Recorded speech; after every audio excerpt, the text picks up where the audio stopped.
Good afternoon. Good afternoon, ma'am. Good afternoon. ഊണൊക്കെ കഴിച്ചല്ലാവരും?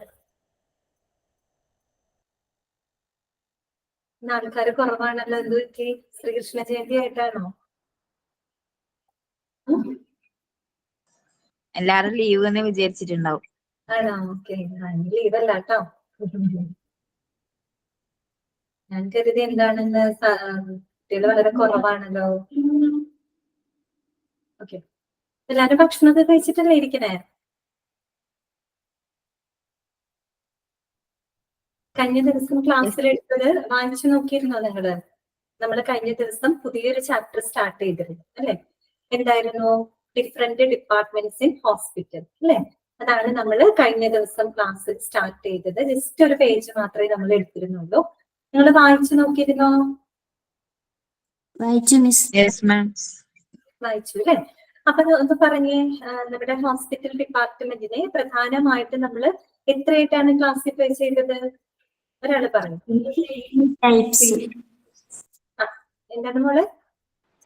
എത്രാമത്തെ chapter കഴിഞ്ഞ ക്ലാസ്സിൽ കണ്ടിട്ടാ? ആണോ? ഓക്കെ, 5th ചാപ്റ്റർ ആണ് കേട്ടോ. 5ാമത്തെ ചാപ്റ്റർ ആണ് നമ്മൾ എടുക്കുന്നത്.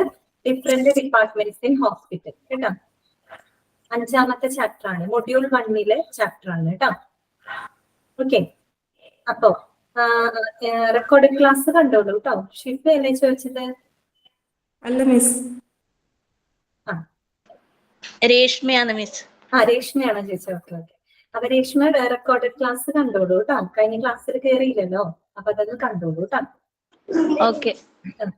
അപ്പൊ നമ്മള് ഞാൻ പറഞ്ഞത് ഹോസ്പിറ്റൽ ഡിപ്പാർട്ട്മെന്റിനെ നമ്മൾ എത്രയായിട്ടാണ് ക്ലാസിഫൈ ചെയ്തത്? ഒരാള് പറഞ്ഞേ. ജിസ്ന പറഞ്ഞോളൂ. 3 ഡിവൈഡ് ചെയ്തിരിക്കുന്നത്. ഒന്നാമത്തേത് medical department, 2 supportive department, 3 administrative department. Okay, very good. Okay ട്ടാ, ജിസ്ന വെരി ഗുഡ്. ഇനി വേറൊരാള് പറയൂ, നമ്മുടെ മെഡിക്കൽ ഡിപ്പാർട്ട്മെന്റിനെ നമ്മൾ എത്രയായിട്ടാണ് സബ് ഡിവൈഡ് ചെയ്തത്? 2 times. ഷിഫ പറഞ്ഞോളൂ. എത്ര മോള്? 2 സബ് ഡിവിഷൻ. ഏതൊക്കെയാണത്? ഒന്നാമത്തെ OPD, second one IPD. Very good. പിന്നെ നമ്മൾ രണ്ടാമത്തെ ഒരു മെയിൻ ഡിവിഷൻ പറഞ്ഞു. ഏതായിരുന്നു അത്? ഏതായിരുന്നു? Supportive department. Supportive department. അതിന് എത്രയായിട്ടാണ് നമ്മൾ ക്ലാസിഫൈ ചെയ്തത്? 4 ആയിട്ട് ക്ലാസിഫൈ ചെയ്തു അല്ലെ? അപ്പൊ അതൊക്കെ നമ്മൾ കണ്ടു. പിന്നെ മൂന്നാമത് ഒരു മെയിൻ ഡിവിഷനും കൂടെ കണ്ടു. എന്തായിരുന്നു അത്? അഡ്മിനിസ്ട്രേറ്റീവ് ഡിപ്പാർട്ട്മെന്റ് ആണല്ലോ. ഓക്കെ, അപ്പൊ നമ്മൾ അതെല്ലാം കണ്ടിരുന്നു കേട്ടോ. നമ്മൾ വായിക്കാത്തവര് വായിച്ചു നോക്കണം കേട്ടോ. അപ്പൊ ഞാനിപ്പോ ഓൾ മ്യൂട്ട് കൊടുക്കാണ് കേട്ടോ. എന്നിട്ട് നമുക്ക് ക്ലാസ് തുടങ്ങാം. ഇന്നത്തെ ക്ലാസ് നമുക്ക് സ്റ്റാർട്ട് ചെയ്യാം കേട്ടോ. ഞാൻ ഓൾ മ്യൂട്ട് ചെയ്യട്ടെ.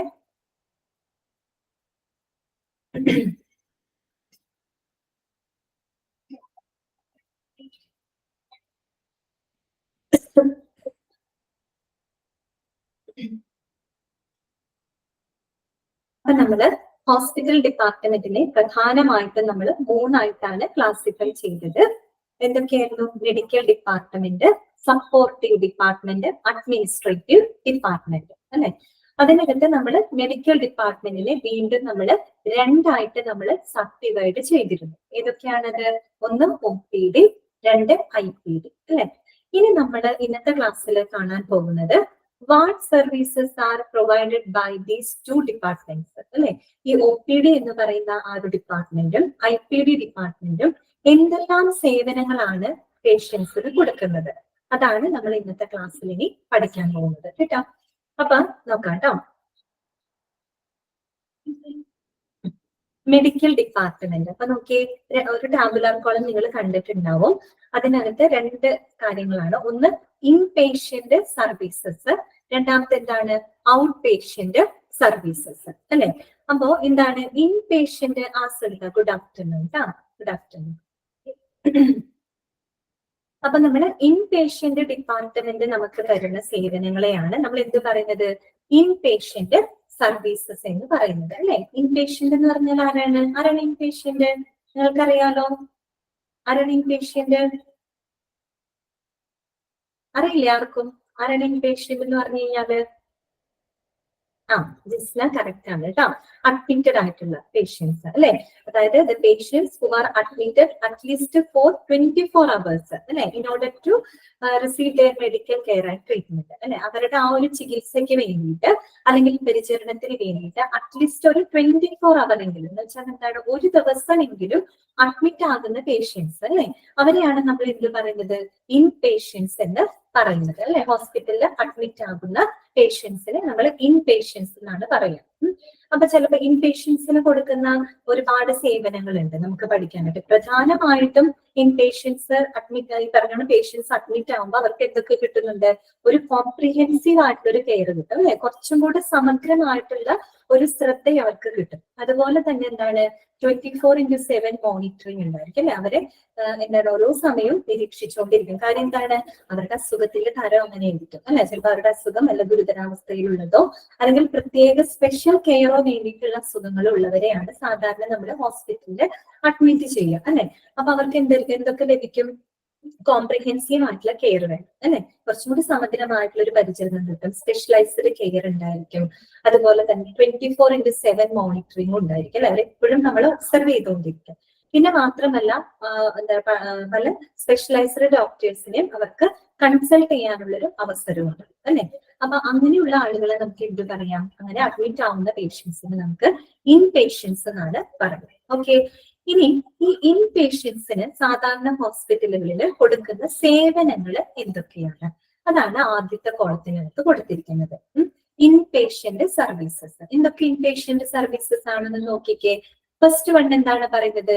പേഷ്യന്റ് റൂംസ് അല്ലെ, പേഷ്യന്റിന്റെ റൂംസ് അവൈലബിൾ ആക്കി കൊടുക്കണം. നമുക്കറിയാം, ഇപ്പൊ ചിലപ്പോ ഡോക്ടറെ കൺസൾട്ട് ചെയ്യാനായിട്ട് വന്നു, എന്തെങ്കിലും കാരണവശാൽ ഇപ്പൊ ഡോക്ടർ പറയുന്നത് നിങ്ങളിവിടെ അഡ്മിറ്റ് ആവേണ്ട ഒരു സാഹചര്യം ഉണ്ട് എന്നിരിക്കട്ടെ.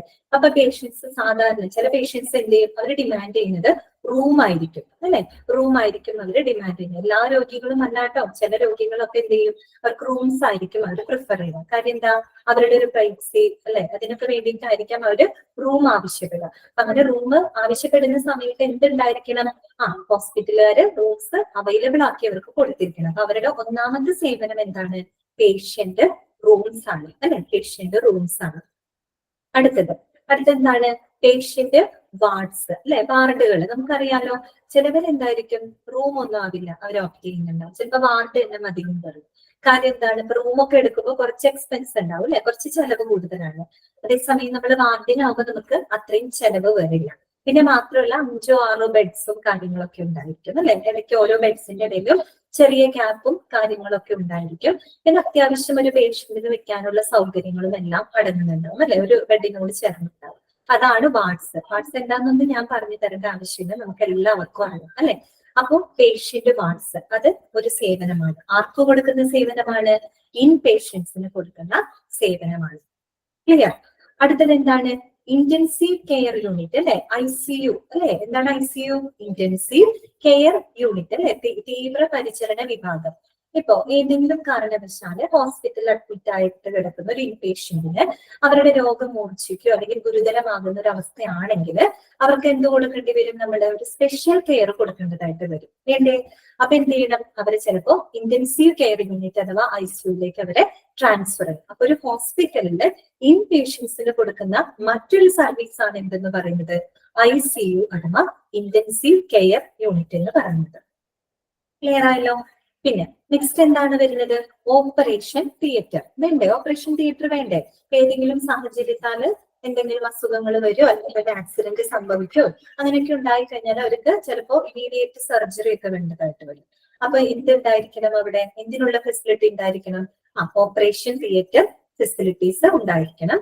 അത് ഇൻ പേഷ്യന്റിന് കൊടുക്കുന്ന ഒരു സർവീസ് ആണ്. മനസ്സിലായല്ലോ? Operation theatres. പിന്നെ അടുത്തത് എന്താണ്? ലേബർ റൂംസ് അല്ലെ, ലേബർ റൂംസ്. പിന്നെന്താണ്? Maternity wards. എന്താണ് മെറ്റേണിറ്റി വാർഡ്സ് എന്ന് പറഞ്ഞു കഴിഞ്ഞാല്?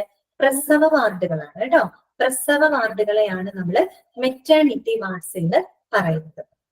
ഇപ്പൊ ലേബർ റൂമിൽ പോയിട്ട് അവര് ഡെലിവറി ഒക്കെ കഴിഞ്ഞ് കഴിഞ്ഞാൽ അമ്മയും കുഞ്ഞുമായിട്ട് രണ്ടായിട്ട് വേർതിരിഞ്ഞു കഴിഞ്ഞാല് പിന്നെ അവർക്ക് ഒരു സ്പെഷ്യൽ കെയർ കൊടുക്കാനായിട്ട് പലരും എന്ത് ഓപ്റ്റ് ചെയ്യും, മെറ്റേണിറ്റി വാർഡ്സ് ആയിരിക്കും ഓപ്റ്റ് ചെയ്യുന്നുണ്ടാവുക അല്ലെ. കാര്യം എന്താ, അമ്മയും കുഞ്ഞൊക്കെ ആയി കഴിയുമ്പോൾ കുഞ്ഞിന് ഫീഡ് ചെയ്യണം, അതുപോലെ പ്രസവാനന്തര ചികിത്സയും കാര്യങ്ങളും ഒരു പ്രൈവസി വേണ്ട സമയമാണ് അല്ലെ. അപ്പൊ അവരെ കൊണ്ട് നമുക്ക് ജനറൽ വാർഡിൽ എന്ത് ഇടാൻ പറ്റുമോ, അമ്മയും കുഞ്ഞിനെ നമുക്ക് ജനറൽ വാർഡിൽ കൊണ്ടുവന്നാക്കാൻ പറ്റുമോ, ഇല്ല. അപ്പൊ അവർക്ക് ആയിട്ട് ഒരു കുറച്ചും കൂടെ ഒരു പ്രൈവസി കൊടുക്കുന്ന തരത്തിലുള്ള വാർഡുകൾ ഉണ്ടായിരിക്കും. ഇതിനെയാണ് നമ്മൾ എന്ത് പറയുന്നത്, മെറ്റേണിറ്റി വാർഡ്സ് എന്ന് പറയുന്നത്, പ്രസവ വാർഡുകൾ അല്ലെ. അവിടെയൊക്കെ എല്ലാ സമയത്തും എല്ലാവർക്കും എന്തുണ്ടാവില്ല, പ്രവേശനം ഉണ്ടാവണമെന്നില്ല. ഓക്കെ, അപ്പൊ മെറ്റേണിറ്റി വാർഡ്സ് അത് ഇൻ പേഷ്യൻസിന് കൊടുക്കുന്ന എന്താണ് ഒരു സർവീസ് ആണ്. ക്ലിയർ ആയോ നിങ്ങൾക്ക് പറഞ്ഞത്? അപ്പൊ നമ്മൾ എന്തൊക്കെ ഇൻപേഷ്യന്റ് സർവീസസ് ആണ് നമ്മൾ ഇതിനകത്ത് പറഞ്ഞത്? എന്തായിരുന്നു? പേഷ്യന്റ് റൂം അല്ലെ, പിന്നെന്താണ് പേഷ്യന്റ് വാർഡ്സ്, പിന്നെന്താണ് ICU അല്ലെ, ഇന്റൻസീവ് കെയർ യൂണിറ്റ്. പിന്നെ അടുത്തെന്താണ്? Operation theatre, labour room, maternity wards. ഇത്രയും സർവീസസ് അഥവാ സേവനങ്ങളാണ് എവിടെ കൊടുക്കുന്നത്? ഇൻ പേഷ്യൻസിന് വേണ്ടിയിട്ട് ഹോസ്പിറ്റലുകളിൽ പ്രൊവൈഡ് ചെയ്യുന്നത്. ക്ലിയർ ആയോ ഞാൻ പറഞ്ഞത്? എന്തെങ്കിലും ഡൗട്ട്സ് ഉണ്ടോ ഈ പറഞ്ഞതിനകത്ത്? ഇല്ലല്ലോ, ഓക്കെ അല്ലേ? എന്താണ് ആർക്കൊരു ഉഷാറില്ലാത്തത്? അവധിയാന്ന് വിചാരിച്ചോ? അതോ ഇന്ന് ശ്രീകൃഷ്ണ ജയന്തിയൊക്കെ ആയിട്ട് കുഞ്ഞുങ്ങളെയൊക്കെ ശ്രീകൃഷ്ണനാക്കിയിട്ട് അമ്പലത്തിലൊക്കെ പോകാനുള്ള തിരക്കുണ്ടോ? അങ്ങനെയൊക്കെ ഉണ്ടാവൂല്ലേ ചെറുപ്പ വീടുകളില്. ഓക്കെ, അപ്പൊ നമ്മള് ഇൻപേഷ്യന്റ് സർവീസസ് 6 എണ്ണമാണ്. വൈകുന്നേരം അല്ലേ മറ്റേ ശോഭായാത്രയൊക്കെ തുടങ്ങുന്നത്? അപ്പോഴേ ആവുമ്പോഴേക്കും റെഡി ആവണം അല്ലെ? ഓക്കെ, അപ്പൊ ക്ലാസ്സിൽ ഇന്ന് കയറാൻ പറ്റാത്തവര് റെക്കോർഡഡ് ക്ലാസ് കണ്ടോളൂ കേട്ടോ, കാണാൻ നോക്കണേ. അപ്പൊ ഇൻ പേഷ്യന്റ് സർവീസസ് നമ്മൾ 6 എണ്ണമാണ് നമ്മൾ പറഞ്ഞത്. ഇതൊക്കെയാണ് നമുക്കറിയാവുന്ന കാര്യങ്ങളാണ് അല്ലെ. Patient rooms, patient wards, intensive care unit, പിന്നെ operation theatre, labour rooms and maternity wards കേട്ടോ. മെറ്റേണിറ്റി വാർഡ്സ് എന്ന് പറഞ്ഞാൽ പ്രസവ വാർഡുകളാണ് കേട്ടോ ഉദ്ദേശിക്കുന്നത്. അപ്പൊ അത് നമ്മൾ കണ്ടുകഴിഞ്ഞു. ഇനി എന്താണ് നമുക്ക് ഔട്ട് പേഷ്യന്റ് ഡിപ്പാർട്ട്മെന്റ് നമുക്ക് തരുന്ന സേവനങ്ങൾ എന്തെല്ലാമാണ്, എന്തൊക്കെയാണ്? അതിന് നമ്മൾ ഔട്ട് പേഷ്യന്റ് സർവീസസ് എന്ന് പറയും അല്ലെ. ഔട്ട് പേഷ്യൻസിന് കൊടുക്കുന്ന ധാരാളം സർവീസസ് ഉണ്ട്. ഇതിനകത്ത് ഈ ഒരു കോളത്തിനകത്ത് കൊടുത്തത് മാത്രമല്ല കേട്ടോ, ഇനിയുണ്ട്, ധാരാളം ഉണ്ട്. അതിൽ പലതും ഈ പറഞ്ഞ ടേബിളിൽ കൊടുക്കാത്തത് നമ്മുടെ ഈ ചാപ്റ്ററിനകത്ത് തന്നെ പറയുന്നുണ്ട് കേട്ടോ. അപ്പൊ നമുക്കൊന്ന് ജസ്റ്റ് വായിച്ചു നോക്കാം. എന്തൊക്കെയാണ് ഔട്ട് പേഷ്യന്റ് സർവീസസിനകത്ത് വരുന്നത്? കാഷ്വാലിറ്റി അല്ലെ. എന്താണ് കാഷ്വാലിറ്റി എന്ന് പറഞ്ഞാല്? അത്യാഹിത വിഭാഗം അല്ലെ. അപ്പൊ നമുക്ക് ജസ്റ്റ് ഒന്ന് വായിക്കാം കേട്ടോ, നിങ്ങളും വായിക്കണം. കാഷ്വാലിറ്റി, കാർഡിയോളജി, ഡെർമറ്റോളജി, പിന്നെ ഇയർ, നോസ് ആൻഡ് ത്രോട്ട്, നമ്മൾ ENT എന്ന് പറയാറുണ്ട് അല്ലെ, ENT. പിന്നെന്താണ്? Geriatrics, gastro enterology, general surgery, haematology, പിന്നെ ഒബ്സ്ട്രറ്റിക്സ്, പീഡിയാട്രിക്സ്, ന്യൂറോളജി, പിന്നെന്താണ്? Oncology, ophthalmology. വായിച്ചോ? നിങ്ങളൊന്ന് ജസ്റ്റ് ഒന്ന് വായിച്ചു നോക്കിയേ, 2 മിനിറ്റ് ഒന്ന് വായിച്ചു നോക്കിയേ. എന്നിട്ട് നിങ്ങൾ ആലോചിക്കണം ഓരോരോ ഡിപ്പാർട്ട്മെന്റും എന്തൊക്കെയായിട്ട് റിലേറ്റഡ് ആണ് എന്നൊന്ന് ആലോചിക്കണം കേട്ടോ. Each department is related to what എന്നുള്ളത് നിങ്ങൾ ജസ്റ്റ് ഒന്ന് മനസ്സിലാലോചിക്കാം. അത് കഴിഞ്ഞിട്ട് നമുക്ക് ഡിസ്കസ് ചെയ്യാം. അപ്പൊ നിങ്ങൾ ചിന്തിച്ചതും നമ്മൾ പറയുന്നതൊക്കെ ഒരുപോലെ ആണോ എന്ന് നമുക്ക് നോക്കാം കേട്ടോ. ഒന്ന് വായിച്ചേ, ഔട്ട് പേഷ്യന്റ് സർവീസസ് ഒന്ന് വായിക്കാം.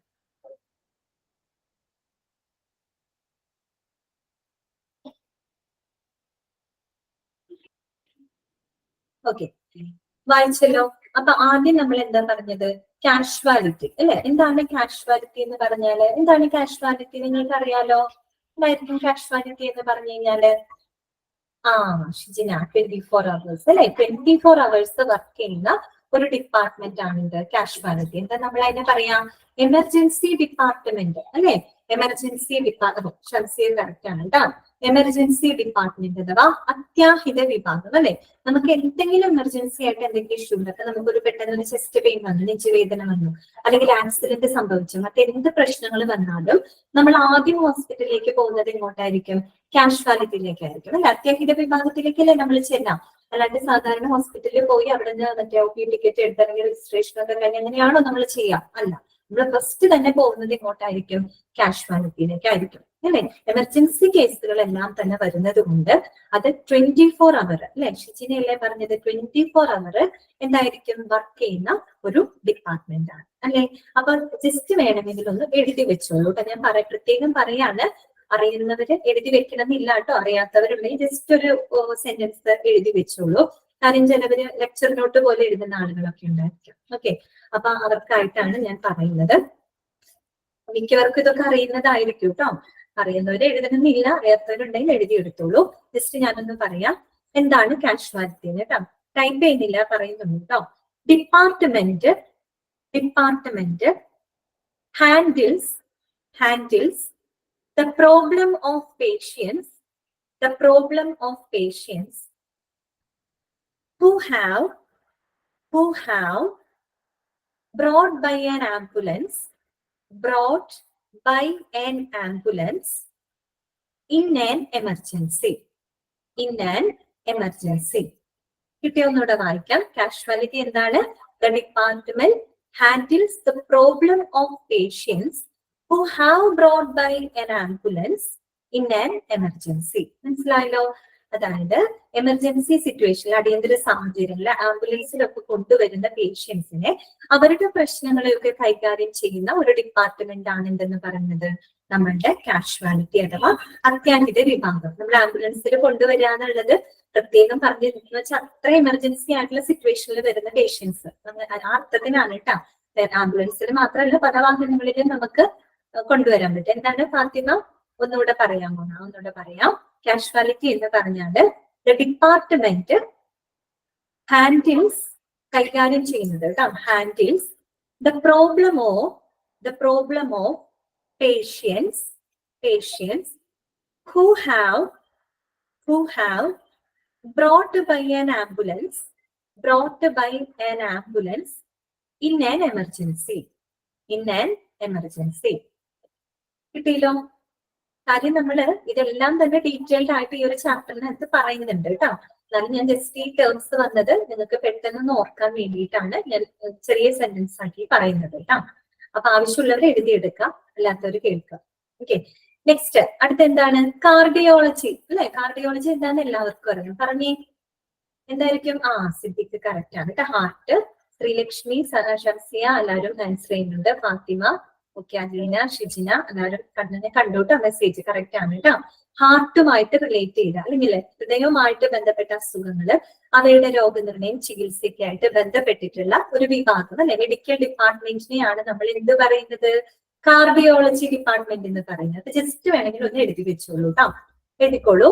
ഡിപ്പാർട്ട്മെന്റ് ഡീൽസ് വിത്ത്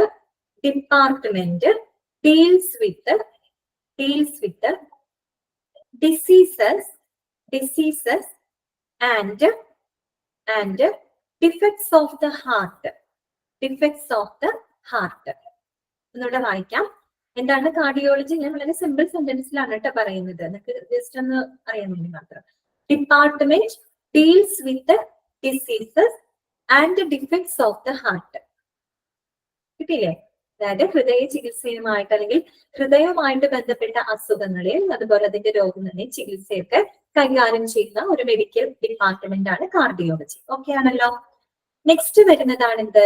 ഡെർമറ്റോളജി. എന്താണ് ഡെർമറ്റോളജി? എന്തിന്റെ ആയിരിക്കും?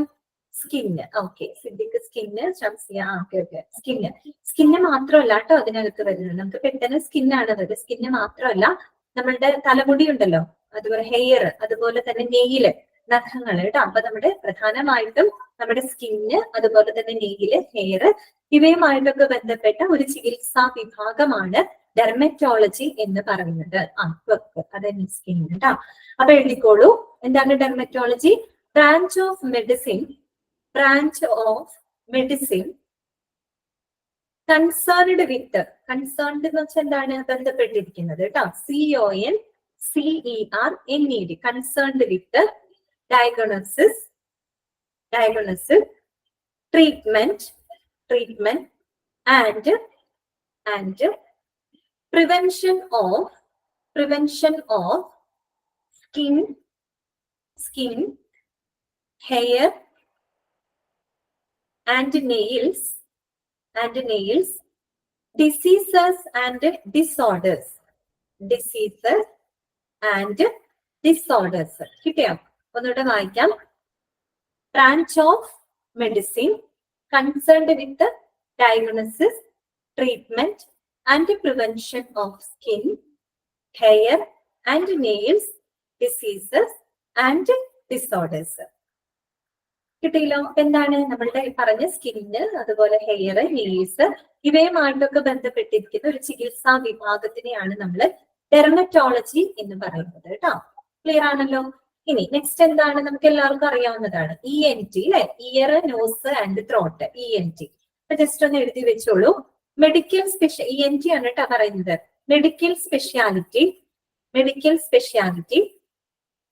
that focuses on അത് ഫോക്കസ് ചെയ്യുന്നത് കേട്ടോ, അത് കേന്ദ്രീകരിക്കുന്നത് എന്നുള്ള അർത്ഥമാണ്.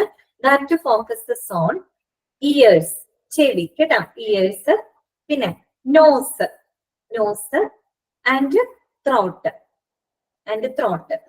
Okay, medical speciality that focuses on ears, nose and throat. അതുമായിട്ട് ബന്ധപ്പെട്ട് ചികിത്സാ വിഭാഗം. ഓക്കെ, നെക്സ്റ്റ് വരുന്നതാണ് എന്ത്, ജെറിയാട്രിക്സ്. ഇതാണ് ജെറിയാട്രിക്സ്. ഈ വേർഡ് നമ്മൾ കേട്ടിട്ടുണ്ട്.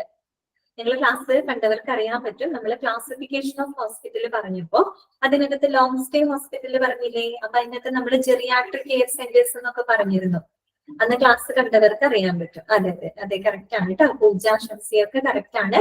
എന്താണ് അതായത് വയോജന സംബന്ധമായിട്ടുള്ള അല്ലെങ്കിൽ വാർദ്ധക്യ സഹജമായിട്ടുള്ള അസുഖങ്ങളെ ട്രീറ്റ് ചെയ്യുന്ന അല്ലെങ്കിൽ ചികിത്സിക്കുന്ന ഒരു മെഡിക്കൽ വിഭാഗമാണ് അല്ലെങ്കിൽ ഒരു മെഡിക്കൽ ഡിപ്പാർട്ട്മെന്റ് ആണ് എന്തെന്ന് പറയുന്നത്, ജെറിയാട്രിക്സ് എന്ന് പറയുന്നത്. മനസ്സിലായല്ലോ. അപ്പൊ ജസ്റ്റ് ഒന്ന് എഴുതി വെച്ചോളൂ. എന്താണ് ജെറിയാട്രിക്സ് എന്ന് പറഞ്ഞാല്? It is a medical speciality. എഴുതിക്കോളൂ കേട്ടോ. It is a medical speciality that focuses on the care of older adults. എന്താണ്, പ്രായം ചെന്ന ആൾക്കാർ അല്ലെ, വയസ്സായ ആളുകള്. എന്താണ് പറഞ്ഞത് geriatrics? It is a medical speciality that focuses on the care of older adults.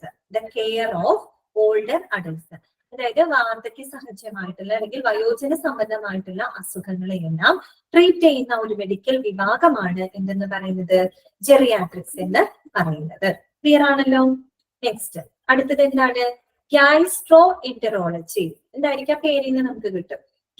അതെ ഷംസിയ കറക്റ്റ് ആണ് കേട്ടോ. സ്റ്റൊമക്ക് സിദ്ദിഖ്, ഗ്യാസ്ട്രിനേറ്റ്, സ്റ്റൊമക്ക് ശ്രീലക്ഷ്മി, പൂജ, ജസ്ന, ഡൈജസ്റ്റീവ് കറക്റ്റ് ആണ് കേട്ടോ. എല്ലാവരും പറഞ്ഞത് ശരിയാണ്. എന്താണ്, സ്റ്റൊമക്ക് സംബന്ധമായിട്ടുള്ളത് അല്ലെ, അല്ലെങ്കിൽ ആമാശയ സംബന്ധമായിട്ടുള്ള അസുഖം. ആമാശയം മാത്രമല്ല കേട്ടോ, ലിവറും കൂടെ വരുന്നുണ്ട് കേട്ടോ അതിനകത്ത്. അപ്പൊ ആമാശയ സംബന്ധമായിട്ടുള്ള അസുഖങ്ങളുടെ രോഗനിർണയവും ചികിത്സയും ഒക്കെ നടത്തുന്ന ഒരു മെഡിക്കൽ ഡിപ്പാർട്ട്മെന്റ് ആണ് ഗ്യാസ്ട്രോ എൻറ്ററോളജി എന്ന് പറയുന്നത്. ഓക്കെ, അപ്പൊ നമുക്കതിന്റെ ജസ്റ്റ് ഒരു സെന്റൻസ് എഴുതി വെക്കാം. എന്താണ് ഗ്യാസ്ട്രോ എൻറ്ററോളജി? എഴുതിക്കോളൂ കേട്ടോ. Medical speciality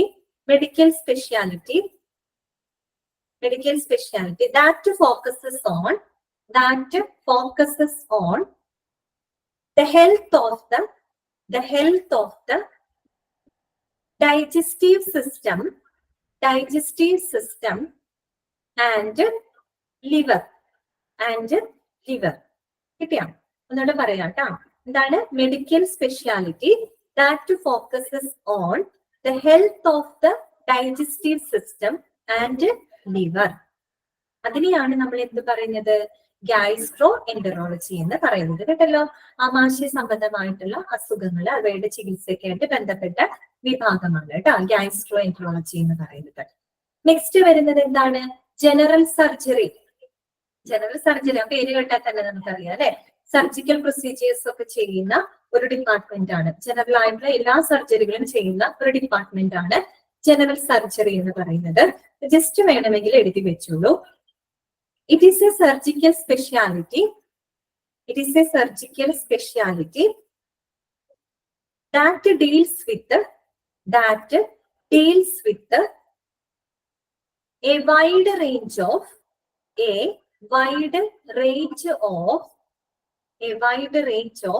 ailments. എന്താണ് ailments? നമ്മൾ പഠിച്ച വേർഡാണ്. എന്താണ്, അസുഖങ്ങൾ അല്ലെ, രോഗങ്ങളെയാണ് നമ്മൾ ailments എന്ന് പറയുന്നത്. AILMENTS കേട്ടോ. ailments and conditions affecting the body. അതോടെ വായിക്കാം. It is a surgical specialty that deals with a wide range of ailments and conditions affecting the body. അതായത് നമ്മുടെ ശരീരത്തിനെ ബാധിക്കുന്ന ഒരു വൈഡ് റേഞ്ച് ഓഫ് അല്ലെ പല വിധത്തിലുള്ള അസുഖങ്ങൾ, അതൊക്കെ സർജിക്കൽ ആയിട്ടുള്ള പ്രൊസീജിയേഴ്സ് ഒക്കെ ചെയ്യുന്ന ഒരു മെഡിക്കൽ വിഭാഗമാണ് ജനറൽ സർജറി എന്ന് പറയുന്നത്. കിട്ടിയല്ലോ? അടുത്ത എന്താണ്? ഹെമറ്റോളജി. ഞാൻ പറയാണ്ട് എന്ന് നിങ്ങൾക്കറിയാം അല്ലെ, സ്റ്റഡി ഓഫ് ബ്ലഡ്. അത് കാര്യം നമ്മൾ കുറെ പഠിച്ചതാണ് ഹെമറ്റോളജി. അപ്പൊ എഴുതി വെക്കണം എന്നൊന്നുമില്ല കേട്ടോ, നിങ്ങൾക്ക് അറിയാലോ. ജസ്റ്റ് ഒന്ന് വായിക്കാം. Medical speciality that involves diagnosing and treating blood and bone marrow disorders. എഴുതി വെക്കേണ്ടവർക്ക് എഴുതി വെച്ചാൽ മതി. അറിയാലോ നിങ്ങൾക്ക്. ഒന്നുകൂടെ പറയാം കേട്ടോ. Medical speciality that involves diagnosing and treating blood and bone marrow disorders. അല്ലെ, ബ്ലഡുമായിട്ട് റിലേറ്റ് ചെയ്ത ബ്ലഡ്, അതുപോലെ ബോൺ മാരോ കേട്ടോ, അസ്ഥിമജ്ജയൊക്കെ ആയിട്ട് ബന്ധപ്പെട്ട അസുഖങ്ങള്, അവയുടെ ചികിത്സയൊക്കെ ആയിട്ട് ബന്ധപ്പെടുന്ന ഒരു മെഡിക്കൽ ഡിപ്പാർട്ട്മെന്റ് ആണ് ഹെമറ്റോളജി ഡിപ്പാർട്ട്മെന്റ് എന്ന് പറയുന്നത്. കേട്ടല്ലോ? ഇതെല്ലാം തന്നെ നമ്മൾ ഔട്ട് പേഷ്യൻസിന് കൊടുക്കുന്ന സേവനങ്ങളാണ് കേട്ടോ. ക്ലിയർ? അടുത്തത് ഒബ്സ്ട്രക്റ്റിക്സ്. എന്താണ് ഒബ്സ്ട്രക്റ്റിക്സ്? അതെ, പൂജ കറക്റ്റ് ആണ് കേട്ടോ. പൂജ, ഷംസിയ, സൗമ്യ, നിതിൻ, ജസ്ന കറക്റ്റ് ആണ് കേട്ടോ. അതായത് പ്രസവ ചികിത്സയുമായിട്ട് ബന്ധപ്പെട്ട മെഡിക്കൽ ഡിപ്പാർട്ട്മെന്റ് ആണ് കേട്ടോ ഒബ്സ്ട്രക്റ്റിക്സ് എന്ന് പറയുന്നത്. അറിയാലോ? പ്രസവ ചികിത്സയുമായിട്ട് ബന്ധപ്പെട്ടത് എഴുതി വെച്ചോളൂ. Branch of medicine that focuses on women's health, സ്ത്രീകളുടെ ആരോഗ്യം കേട്ടോ. വിമൻസ് ഹെൽത്ത് ഇൻക്ലൂഡിങ് എന്തൊക്കെ ഉൾപ്പെടുന്നുണ്ട് ഒരു സ്ത്രീയുടെ ആരോഗ്യം എന്ന് പറയുമ്പോൾ മെയിൻ ആയിട്ട് ഇവിടെ ഇൻക്ലൂഡിങ് പ്രഗ്നൻസി അല്ലെ, ഗർഭധാരണം, പ്രഗ്നൻസി, പിന്നെ child birth and female reproductive system. നമ്മൾ സാധാരണ ഒബ്സ്ട്രക്റ്റിക്സ് വിത്ത് ഗൈനക്കോളജി എന്നാണ് കേട്ടോ പറയാറുള്ളത്. രണ്ടും നമുക്ക് പഠിക്കാനുണ്ട്, ഗൈനക്കോളജി ഉണ്ട് കേട്ടോ. രണ്ടും തമ്മില് വ്യത്യാസം എന്ന് പറയാൻ വലിയ വ്യത്യാസമൊന്നുമില്ല, സെയിം ഒക്കെ തന്നെയാണ് കേട്ടോ. അപ്പൊ branch of medicine that focuses on women's health including pregnancy, childbirth and female reproductive system. That is called obstetrics department. Clear? കിട്ടിയോ?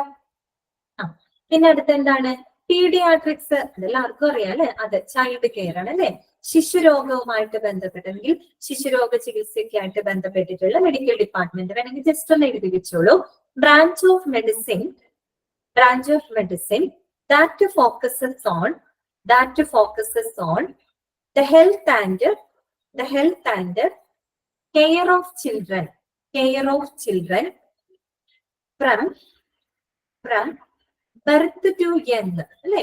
ബർത്ത് ടു യങ്, അവരുടെ ജനനം തുടങ്ങി ഒരു യങ് ആവുന്നത് വരെയുള്ള ആ കുട്ടികളുടെ ആരോഗ്യവുമായിട്ട് ബന്ധപ്പെട്ടിട്ടുള്ള അല്ലെങ്കിൽ അവരുടെയൊക്കെ ചികിത്സയുമായിട്ടൊക്കെ ബന്ധപ്പെട്ട ഒരു ഡിപ്പാർട്ട്മെന്റ്.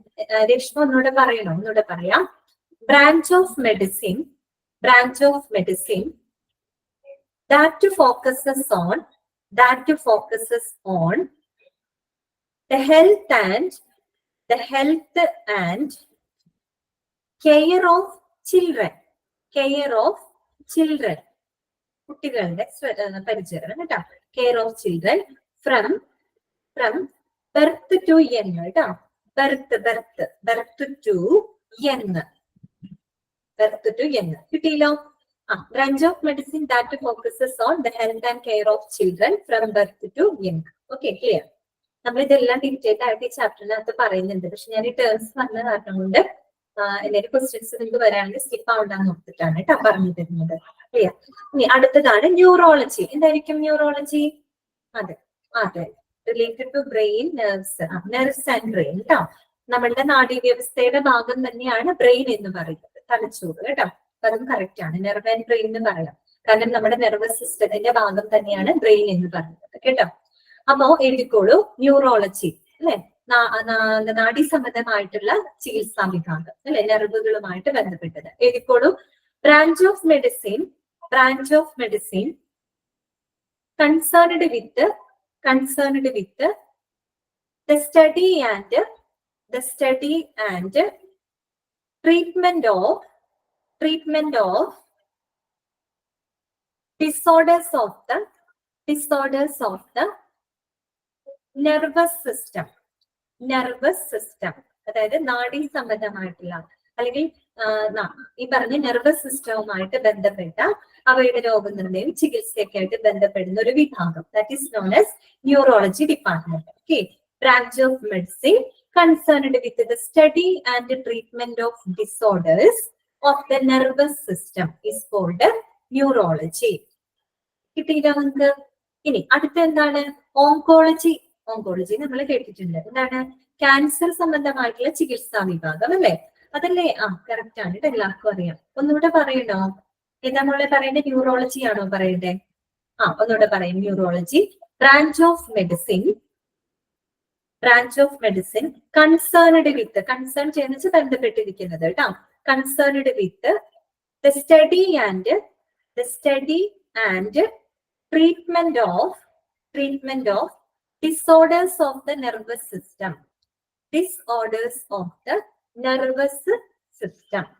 കിട്ടിയിട്ട് വിചാരിക്കുന്നു.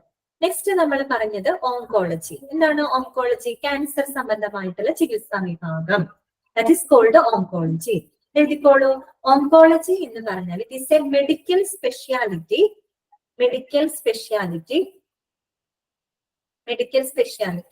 that concerned with diagnosing, treating and preventing cancer. ഒന്നുകൂടെ വായിക്കാം. Oncology is a medical speciality that concerned with diagnosing, treating and preventing cancer. Okay. കിട്ടിയല്ലോ.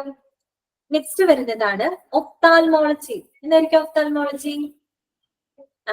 അതെ, ശ്രീതിക അല്ലെ? ശ്രീതിക, സൗമ്യ, ഫാത്തിമ, നിതിൻ, പൂജ, ഷംസിയ ഒക്കെ കറക്റ്റ് ആണ് കേട്ടോ.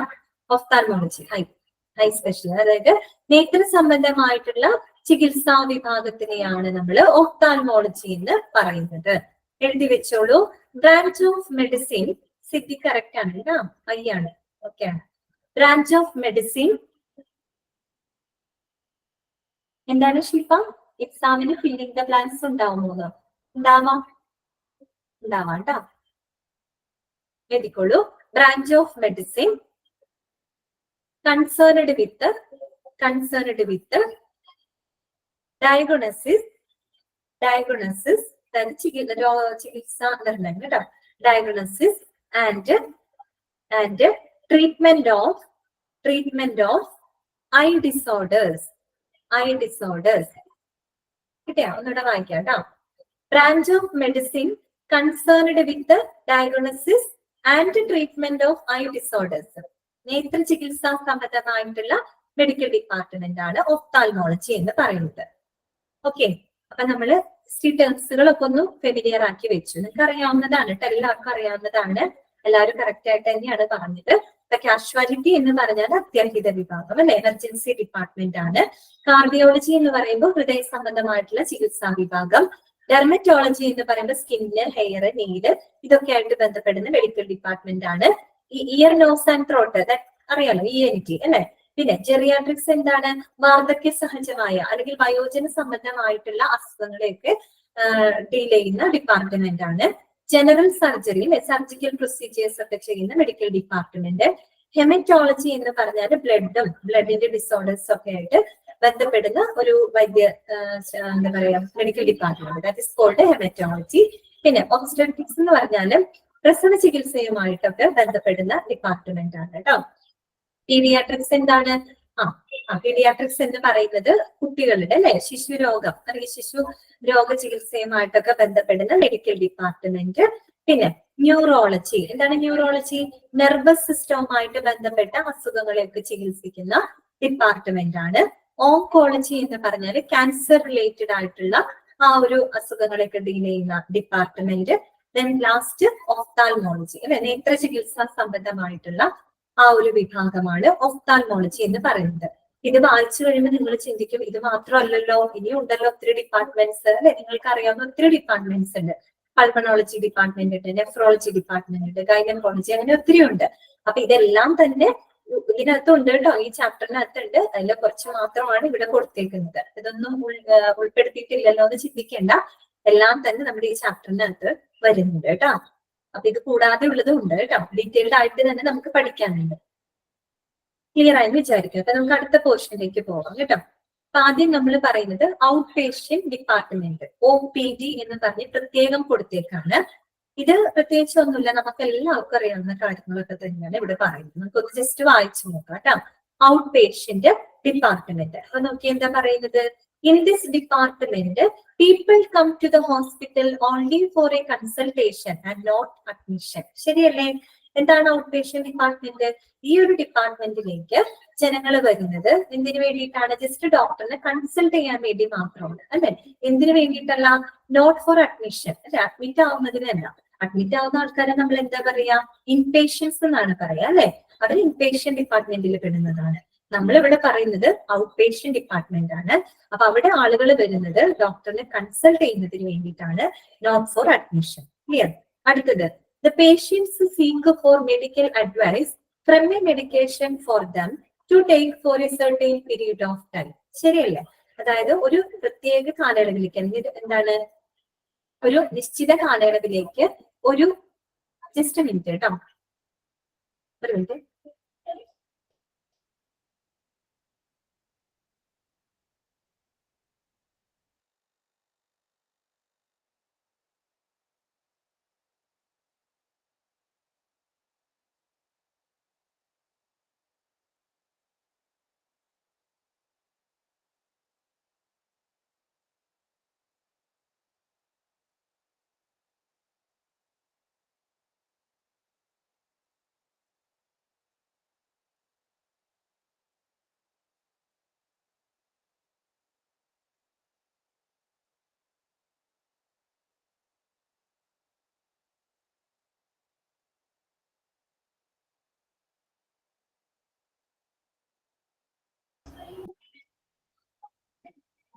സോറി കേട്ടോ, ചെറിയൊരു ഡിലേ വന്നു, ഒരു കോഡ് വന്നിരുന്നു, അതുകൊണ്ടാണ് കേട്ടോ. സോറി. അപ്പൊ നമ്മൾ പറഞ്ഞുകൊണ്ടിരുന്നത് ഔട്ട് പേഷ്യന്റ് ഡിപ്പാർട്ട്മെന്റ് ആണ് അല്ലെ. അപ്പൊ എന്താണ് നമ്മൾ പറഞ്ഞത്? The patient seek for medical advice from the medication for them to take for a certain period of time അല്ലെ. അതായത് ഒരു നിശ്ചിത കാലയളവിലേക്ക് ഒരു മരുന്നിൽ നിന്നും അവര് ചികിത്സ എടുക്കുകയാണ് ഔട്ട് പേഷ്യന്റ് ഡിപ്പാർട്ട്മെന്റ്സിലെ പേഷ്യൻസ്. എന്ന് പറഞ്ഞാൽ എന്താണ്, നമുക്കിപ്പോ എന്തെങ്കിലും അസുഖങ്ങൾ വന്നു, ഒരു പനിയോ ചുമയോ ശ്വാസമുട്ടലോ ഒക്കെ വന്നാൽ നമ്മൾ എന്ത് ചെയ്യും? ഡോക്ടറെ കൺസൾട്ട് ചെയ്യാനായിട്ട് പോകും. അപ്പൊ ഡോക്ടർ എന്ത് ചെയ്യും? നമുക്ക് ഒരു 2-3 ദിവസത്തേക്കൊക്കെയുള്ള മരുന്നുകൾ നമുക്ക് എഴുതി തരും അല്ലെ. ആ ഒരു മരുന്ന് വെച്ചുകൊണ്ടാണ് നമ്മൾ ആ ഒരു ട്രീറ്റ്മെന്റ് എടുക്കുന്നത്. പിന്നെ മാത്രമല്ല, ഡോക്ടർ നമ്മളോട് എന്ത് പറയും? 3 ദിവസമൊക്കെ മരുന്ന് കഴിച്ചിട്ട് നമ്മളോട് ജസ്റ്റ് ഒന്ന് ഫോളോ അപ്പിന് വേണ്ടി വരാനായിട്ട് അവർ ആവശ്യപ്പെടാറുണ്ട്. പൊതുവെ നമ്മൾ അസുഖം മാറിക്കഴിഞ്ഞാൽ പിന്നെ നമ്മൾ പോകില്ല അല്ലെ, പിന്നെ നമ്മൾ ഡോക്ടറെ കാണാനായിട്ട് പോകില്ല. പക്ഷെ ഡോക്ടർ നമ്മളോട് പറയാറുണ്ട് അല്ലെ, അത് വന്ന് കാണുമെന്ന് പറയാറുണ്ട് ഫോളോ അപ്പിന് വേണ്ടി. സെയിം കാര്യം തന്നെയാണ് കേട്ടോ അവിടെ പറയുന്നത്. The patients are then asked to come back for a follow-up അല്ലെ. പിന്നീട് ഒരു ഫോളോ അപ്പിന് വേണ്ടിയിട്ട് പേഷ്യൻസിനോട് തിരികെ വരാനായിട്ട് ഡോക്ടർ ആവശ്യപ്പെടുന്നു. Patients treatment within the boundaries of the hospital last only A day അല്ലെ. അതായത് ഒരു രോഗിയുടെ ചികിത്സ ആശുപത്രി പരിധിക്കുള്ളിൽ ഒരു രോഗിയുടെ ചികിത്സ എന്ന് പറയുന്നത് എന്താണ്? തികച്ചും ഒരു ദിവസം മാത്രമേ ഉണ്ടാവുള്ളൂ അല്ലെ. ഒരു ദിവസം നമുക്ക് പറയാൻ പറ്റില്ല, ഓൺലി എ ഡേ അല്ലെ, ഒരു പകൽ സമയം. അത്രയുള്ള ഔട്ട് പേഷ്യൻസ് അവിടെ വന്ന് അഡ്മിറ്റ് ആവുന്നുണ്ടോ? ഇല്ല, അവര് വന്ന് ഡോക്ടറെ കാണുന്നു, കൺസൾട്ട് ചെയ്ത് പോകുന്നു, അത്രയല്ലേ ഉള്ളൂ. അതാണ് അവിടെ പറയുന്നത് കേട്ടോ. പിന്നെ out patient department runs for specific time during the day. എന്താണ്? Out patient department runs for specific time during the day. അതായത് ഒരു പകൽ സമയത്ത് ഒരു പ്രത്യേക സമയത്തേക്ക് വേണ്ടി മാത്രമായിട്ടാണ് ഒരു ഔട്ട് പേഷ്യന്റ് ഡിപ്പാർട്ട്മെന്റ് വർക്ക് ചെയ്യുന്നത് അല്ലെ. നമ്മൾ പറഞ്ഞു കാഷ്വാലിറ്റി ഒക്കെ ആണെങ്കിലോ 24 hours വർക്ക് ചെയ്യുന്ന ഒരു ഡിപ്പാർട്ട്മെന്റ് ആണ് അല്ലെ. 24 മണിക്കൂറും വർക്ക് ചെയ്യുന്ന ഒരു ഡിപ്പാർട്ട്മെന്റ്. പക്ഷെ അതുപോലെയാണോ ഔട്ട് പേഷ്യന്റ് ഡിപ്പാർട്ട്മെന്റ്? അല്ല. അല്ലെ. അവരെന്ന് പറയുമ്പോൾ പകൽ സമയത്ത് ഒരു പ്രത്യേക ടൈം വരെ മാത്രമാണ് അവര് പ്രവർത്തിക്കുന്നത്. അങ്ങനെയല്ലേ നമ്മൾ സാധാരണ അങ്ങനെ കാണാൻ പോകുമ്പോൾ നമ്മൾ എന്ത് ചെയ്യും, നമ്മൾ കാണുന്ന ഡോക്ടറുടെ അപ്പോയിന്റ്മെന്റ് നമ്മൾ നേരത്തെ എടുത്തു വെക്കും അല്ലെ. എന്നിട്ട് ഡോക്ടർ ഇരിക്കുന്ന സമയം അവർ പറയും ഇത്ര സമയം തൊട്ട് ഇത്ര സമയം വരെയാണ് OP ഉണ്ടാവുള്ളൂ, ആ സമയത്ത് വന്ന് കാണുമെന്ന് നമ്മളോട് പറയും അല്ലെ. അപ്പൊ ഫുൾ ഡേ ഉണ്ടോ? ഇല്ല. നമ്മൾ ആ ഒരു പ്രത്യേക ടൈമിൽ എപ്പോഴാന്ന് വെച്ചാൽ ചിലപ്പോൾ 10 തൊട്ട് 12 ആകും, 10 തൊട്ട് 1 മണി വരെ ഇരിക്കും. അപ്പൊ ആ സമയത്ത് നമ്മൾ പോയിട്ട് ഡോക്ടറെ കൺസൾട്ട് ചെയ്ത് വരും അല്ലെ. ഇത്രയല്ലേ ഉള്ളൂ. പിന്നെന്താണ്, consultation doctors are usually appointed to handle OPD. ഇതാണ് ആരാണ്? കൺസൾട്ടേഷൻ ഡോക്ടേഴ്സ് ആണ് സാധാരണ ഒരു ഔട്ട്പേഷ്യന്റ് ഡിപ്പാർട്ട്മെന്റ് കൈകാര്യം ചെയ്യുന്നത്. ക്ലിയർ ആയോ? കൺസൾട്ടേഷൻ ഡോക്ടേഴ്സ് എന്ന് പറഞ്ഞാൽ അവര് സീനിയർ മോസ്റ്റ് ഡോക്ടേഴ്സ് ആയിരിക്കും കേട്ടോ. സീനിയർ ആയിട്ടുള്ള ഒരു ഡോക്ടർ ആയിരിക്കും, specialise in a particular area of medicine. Okay, അവർ സ്പെഷ്യലൈസ്ഡ് ഡോക്ടേഴ്സ് ആയിരിക്കും. മെഡിക്കൽ ഏതെങ്കിലും ഒരു ഫീൽഡിൽ സ്പെഷ്യലൈസ്ഡ് ആയിട്ടുള്ള വളരെ സീനിയർ മോസ്റ്റ് ആയിട്ടുള്ള ഒരു ഡോക്ടർ ആയിരിക്കും കൺസൾട്ടേഷൻ ഡോക്ടേഴ്സ് എന്ന് പറയുന്നത്. അവരുടെ ഒരു ടൈമും കൂടെ കണക്കിലെടുത്തിട്ടാണ് ഒരു ഔട്ട് പേഷ്യന്റ് ടൈം, ആ ഒരു OP ടൈം ഫിക്സ് ചെയ്യുന്നത്. ഓക്കെ, അവരെന്ന് പറയുമ്പോൾ സീനിയർ മോസ്റ്റ് ആയതുകൊണ്ട് തന്നെ അവർക്ക് അവരുടെ കീഴിൽ ജൂനിയർ ഡോക്ടേഴ്സ് ഉണ്ടാവില്ല, അവരെ ടീച്ച് ചെയ്യുക, അവരെ ഗൈഡ് ചെയ്യുക, പിന്നെ അവര് റിസർച്ച് എന്തെങ്കിലും ചെയ്യുന്നുണ്ടെങ്കിൽ അതിൽ ഇൻവോൾവ് ചെയ്യുക, അതൊക്കെയാണ് ഈ കൺസൾട്ടേഷൻ ഡോക്ടേഴ്സ്. അവര് വളരെ സീനിയർ ആയിട്ടുള്ള ഡോക്ടേഴ്സ് ആയിരിക്കും. ഓക്കെ, അവരാണ് ഇത് ഹാൻഡിൽ ചെയ്യുന്നത്, നമ്മുടെ ഔട്ട് പേഷ്യന്റ് ഡിപ്പാർട്ട്മെന്റ് ഹാൻഡിൽ ചെയ്യുന്നത്. ഇത് മനസ്സിലായല്ലോ. ഇതിൽ കൂടുതലൊന്നും അറിയാനില്ല, നമ്മൾക്ക് നമ്മുടെ നിത്യജീവിതത്തിൽ എക്സ്പീരിയൻസ് ചെയ്യുന്ന ഒരു കാര്യം തന്നെയാണ് അവരോട് പറഞ്ഞിരിക്കുന്നത് കേട്ടോ. കൂടുതലായിട്ടൊന്നും അതിനകത്ത് പറയാനില്ല. അടുത്ത ഡിപ്പാർട്ട്മെന്റ് നമുക്കൊന്ന് നോക്കാം. എന്താണ്? Casualty or emergency department. നമ്മൾ പറഞ്ഞിരുന്നു അല്ലെ, അത്യാഹിത വിഭാഗം അല്ലെങ്കിൽ എമർജൻസി ഡിപ്പാർട്ട്മെന്റ്. അതും നിങ്ങൾക്ക് അറിയാവുന്നതാണ്. അപ്പൊ നമുക്കൊന്ന് വായിക്കാം. The department also knows the accident and emergency department അല്ലെ. ഈ ഡിപ്പാർട്ട്മെന്റിന് എന്തെന്ന് അറിയപ്പെടുന്നു? എമർജൻസി ഡിപ്പാർട്ട്മെന്റ് എന്ന് അറിയപ്പെടുന്നു അല്ലെ. Accident and emergency department handles the problem of patients who have brought by an ambulance in an emergency situation. നമ്മൾ നേരത്തെ പറഞ്ഞ അതേ സെന്റൻസ് ആണ് കേട്ടോ. അതായത് എമർജൻസി സിറ്റുവേഷനിൽ, അടിയന്തര സാഹചര്യങ്ങളിൽ ഈ ആംബുലൻസിലൊക്കെ കൊണ്ടുവരുന്ന പേഷ്യൻസിന് അവരെ കൈകാര്യം ചെയ്യുന്ന അല്ലെങ്കിൽ അവരെ ചികിത്സിക്കുന്ന ഒരു ഡിപ്പാർട്ട്മെന്റ് ആണ് എന്ത്? കാഷ്വാലിറ്റി ഡിപ്പാർട്ട്മെന്റ് എന്ന് പറയുന്നത് അല്ലെ. ഓടി ചെല്ലുന്നത് എങ്ങോട്ടേക്കായിരിക്കും? അത്യാഹിത വിഭാഗത്തിലേക്കായിരിക്കും. ഓക്കെ, അതിനെയാണ് നമ്മൾ കാഷ്വാലിറ്റി ഡിപ്പാർട്ട്മെന്റ് എന്ന് പറയുന്നത്. This department works around the clock and is equipped to deal with all kinds of emergencies. അല്ലെ, അത് OPD പോലെയാണോ കാഷ്വാലിറ്റി? അല്ല. അവരെങ്ങനെയാണ്? വർക്ക്സ് അറൌണ്ട് ദ ക്ലോക്ക് അല്ലെ. 24 അവറും പ്രവർത്തിക്കുന്ന ഒരു ഡിപ്പാർട്ട്മെന്റ് ആണ് അല്ലെ. 24 മണിക്കൂറും പ്രവർത്തിക്കുന്ന ഒരു ഡിപ്പാർട്ട്മെന്റ് ആണ്. അത് മാത്രമല്ല, അവര് എല്ലാ തരത്തിലുമുള്ള എമർജൻസിനെ ഹാൻഡിൽ ചെയ്യാനായിട്ട് എപ്പോഴും എന്തായിരിക്കും? സജ്ജമായിരിക്കും അല്ലെ. എന്ത് തരത്തിലുള്ള എമർജൻസി വന്നാലും അതിനെ ഹാൻഡിൽ ചെയ്യാനുള്ള, കൈകാര്യം ചെയ്യാനുള്ള ഒരു സജ്ജമായിരിക്കും ഈ ഒരു ഡിപ്പാർട്ട്മെന്റ്. ക്ലിയർ? അടുത്തത്, the patients are assessed according to the degree of injury or emergency അല്ലെ. അവിടെ എങ്ങനെയാണ്? ഒരു കാഷ്വാലിറ്റിയിൽ എങ്ങനെയാണ്, അല്ലെങ്കിൽ എമർജൻസി ഡിപ്പാർട്ട്മെന്റിൽ വരുന്ന പേഷ്യൻസിന് അവർക്ക് പറ്റിയ പരിക്ക് അല്ലെങ്കിൽ അവരുടെ ഒരു എമർജൻസിയുടെ ആ ഒരു അളവിനനുസരിച്ചുകൊണ്ടായിരിക്കും അവിടെ പേഷ്യൻസിനെ അവര് പരിചരിക്കുന്നത് അല്ലെ. അത് അതിനനുസരിച്ചായിരിക്കും അവിടെ പേഷ്യൻസിന് അവര് കെയർ കൊടുക്കുന്നുണ്ടാവുക. Clear? The patients are assessed according to the degree of injury or emergency and then given immediate treatment before being sent to a specialized department for further treatment അല്ലെ. അതായത് ഒരു തുടർ ചികിത്സയ്ക്കായിട്ട് ഒരു സ്പെഷ്യലൈസ്ഡ് ഡിപ്പാർട്ട്മെന്റിലേക്ക് അയക്കുന്നതിന് മുൻപായിട്ട് അവര് ഉടനടിയുള്ള ഒരു ചികിത്സ കൊടുക്കുന്ന ഒരു ഡിപ്പാർട്ട്മെന്റ് ആണ് കാഷ്വാലിറ്റി എന്ന് പറയുന്നത് അല്ലെ. നമുക്ക് പെട്ടെന്ന് ഒരു എമർജൻസി വന്നു, നമ്മൾ ഓടിച്ചെല്ലുന്നു കാഷ്വാലിറ്റിക്ക്. അപ്പൊ അതിലിപ്പോ ഒരു നെഞ്ചുവേദനയായിട്ടാണ് നമ്മൾ ചെയ്യുന്നത്, അല്ലെങ്കിൽ വേറെ എന്തെങ്കിലും ആക്സിഡന്റ് ആയിട്ടാണ് ചെയ്യുന്നതെങ്കിൽ പെട്ടെന്ന് തന്നെ ആ ഒരു പേഷ്യന്റ് ജസ്റ്റ് ഒന്ന് സ്റ്റേബിൾ ആക്കാനുള്ള കാര്യങ്ങൾ അത് ചെയ്യും അല്ലെ. പെട്ടെന്ന് തന്നെ ആ പേഷ്യന്റിന്റെ കണ്ടീഷൻ ഒന്ന് ജസ്റ്റ് സ്റ്റേബിൾ ആക്കാനായിട്ട് സ്റ്റേബിൾ ആക്കുക അവര്. അതിനുശേഷമാണ് അവര് ഇന്ന ഡിപ്പാർട്ട്മെന്റിലേക്ക് എന്ന് പറഞ്ഞിട്ട് ആ ഒരു പേഷ്യന്റ് ട്രാൻസ്ഫർ ചെയ്യാം അല്ലെ. അതാണ് അവിടെ പറയുന്നത്. ഒരു തുടർ ചികിത്സയ്ക്കായിട്ട് ഒരു സ്പെഷ്യലൈസ്ഡ് ഡിപ്പാർട്ട്മെന്റിലേക്ക് അയക്കുന്നതിന് മുൻപ് അവർ ഉടനടിയുള്ള ഒരു ചികിത്സ ഈ ഒരു ഡിപ്പാർട്ട്മെന്റ് കൊടുക്കുന്നതായിരിക്കും. ഇതൊക്കെ നമുക്ക് അറിയാവുന്ന കാര്യങ്ങളാണ് അല്ലെ. പ്രത്യേകിച്ച് കൂടുതലൊന്നും എനിക്ക് പറയാനില്ലല്ലോ, നിങ്ങൾക്ക് അറിയാവുന്ന കാര്യമാണ്. ഓക്കെ, അപ്പൊ ആ ഒരു ഡിപ്പാർട്ട്മെന്റ് നമ്മൾ കണ്ടു കഴിഞ്ഞു. നെക്സ്റ്റ് നമ്മൾ വരുന്നതാണ് കാർഡിയോളജി ഡിപ്പാർട്ട്മെന്റ് അല്ലെ. എന്താണ് കാർഡിയോളജി? അത് ഹാർട്ട് നമുക്കറിയാലോ. അപ്പൊ എന്താണ്? The department as the same indicates deals with the problems of the human heart or circulation അല്ലെ. അതായത് നമ്മുടെ മനുഷ്യ ഹൃദയത്തിലോ അല്ലെങ്കിൽ ഈ പറഞ്ഞ രക്തചംക്രമണത്തിലോ ഒക്കെ ഉണ്ടാകുന്ന പ്രശ്നങ്ങളെ ഡീൽ ചെയ്യുന്ന അല്ലെങ്കിൽ കൈകാര്യം ചെയ്യുന്ന ഒരു ഡിപ്പാർട്ട്മെന്റ് ആണ് കാർഡിയോളജി ഡിപ്പാർട്ട്മെന്റ് എന്ന് പറയുന്നത്. ഓക്കെ, ഇനി എന്താണ് കാർഡിയോളജി എന്നുള്ളത് കൃത്യമായിട്ട് അവരൊരു ഡെഫിനിഷൻ പോലെ തന്നെ കൊടുത്തിട്ടുണ്ട്. നെക്സ്റ്റ് സെന്റൻസ് ഒന്ന് വായിച്ചേ. Cardiology is the medical speciality that deals with the diagnosis and treatment of diseases and disorders of the heart അല്ലെ. അതാണ് കറക്റ്റ് ഡെഫിനിഷൻ ആണ് പറഞ്ഞിരിക്കുന്നത്. ഹൃദയ സംബന്ധമായിട്ടുള്ള അസുഖങ്ങളുടെ രോഗനിർണയവും ചികിത്സയും ഒക്കെ കൊടുക്കുന്ന ഒരു ഡിപ്പാർട്ട്മെന്റ് ആണ് എന്ത് കാർഡിയോളജി എന്ന് പറയുന്നത്. It treats the people both on an inpatient and outpatient basis.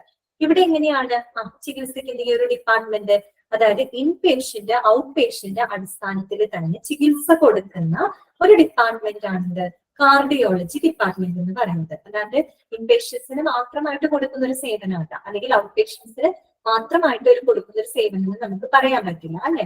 Inpatient out patient അടിസ്ഥാനത്തിൽ തന്നെ ചികിത്സ കൊടുക്കുന്ന ഒരു ഡിപ്പാർട്ട്മെന്റ് ആണ് കാർഡിയോളജി ഡിപ്പാർട്ട്മെന്റ് എന്ന് പറയുന്നത്. ക്ലിയർ?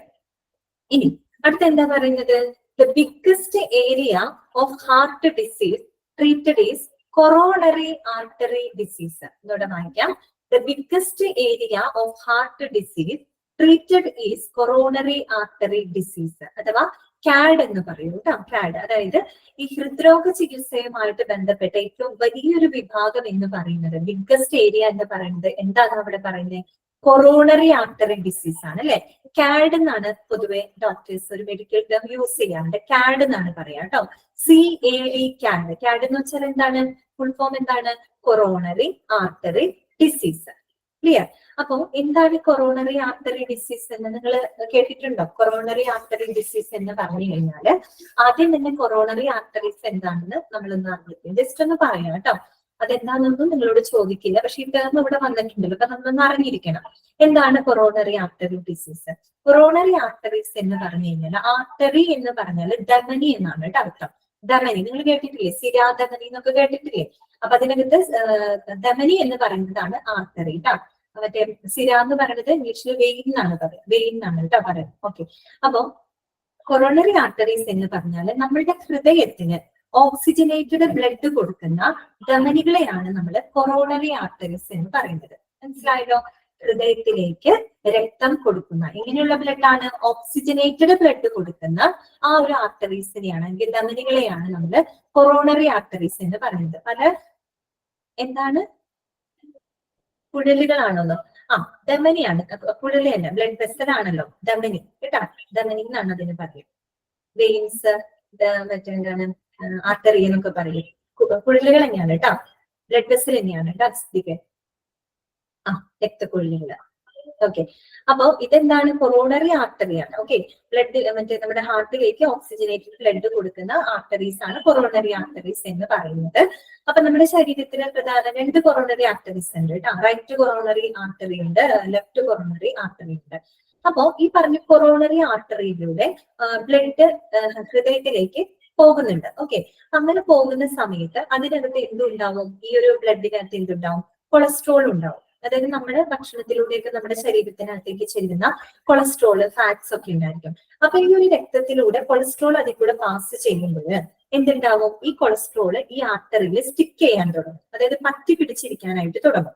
അങ്ങനെ അതിങ്ങനെ പറ്റി പിടിച്ച് ഒരു പ്ലേക്ക് പോലെ അവസാനം അത് റപ്ചർ ആവാൻ തുടങ്ങും. റപ്ചർ ആവാന്ന് വെച്ചാൽ എന്താ? ഒരു വിള്ളല് വരാൻ തുടങ്ങും ആർട്ടറിയില് വിള്ളല് വരാനായിട്ട് തുടങ്ങും. മാത്രമല്ല ഈ ഒരു കൊളസ്ട്രോൾ അടിഞ്ഞുകൂടി അവിടെ ബ്ലോക്ക് ആവാൻ തുടങ്ങും. അപ്പൊ ആ ഒരു കുഴലിലൂടെ എന്ത് സംഭവിക്കില്ല?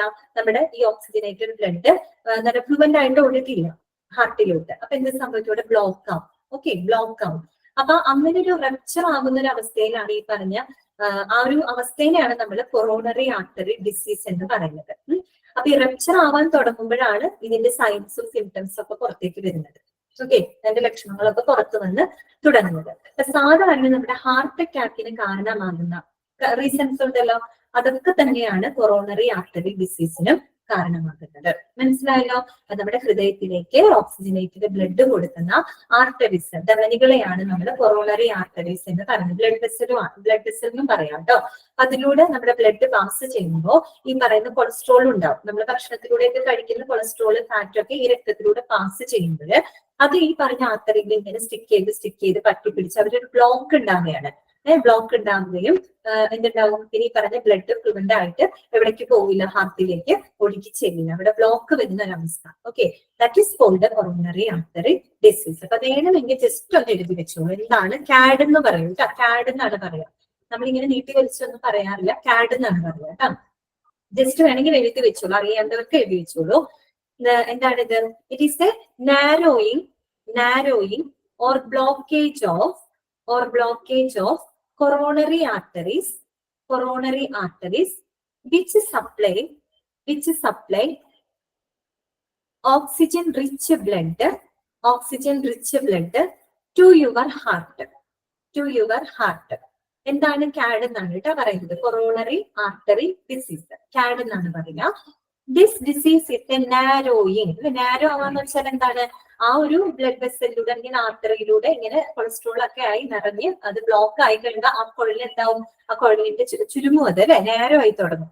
അപ്പൊ എന്തുണ്ടാവും, ബ്ലഡ് നന്നായിട്ട് ഫ്ലോ ചെയ്യാനായിട്ട് പറ്റില്ല, ഹാർട്ടിലേക്ക് എത്തിക്കാനായിട്ട് പറ്റില്ല. അപ്പൊ narrowing or blockage of coronary arteries which supply the oxygen rich blood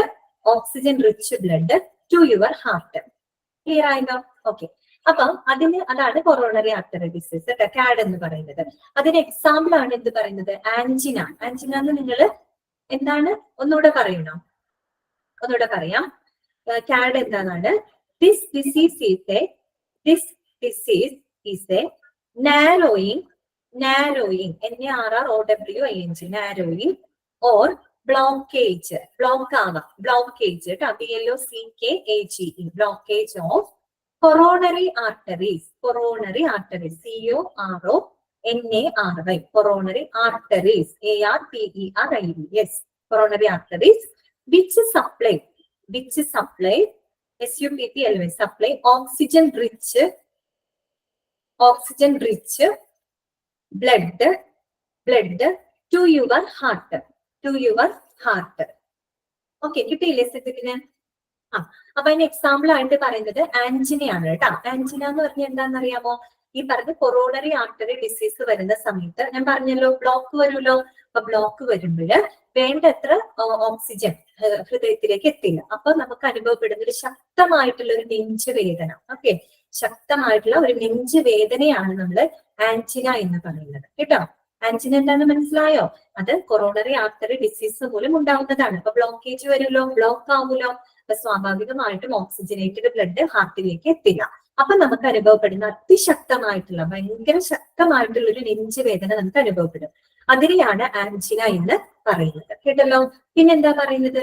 coronary artery bypass grafting. എന്താണ് കൊറോണറി ആർട്ടറി ബൈപ്പാസ് ഗ്രാഫ്റ്റിംഗ്? നിങ്ങൾ ബൈപ്പാസ് സർജറി കേട്ടിട്ടില്ലേ? ഭയങ്കര മേജർ സർജറി.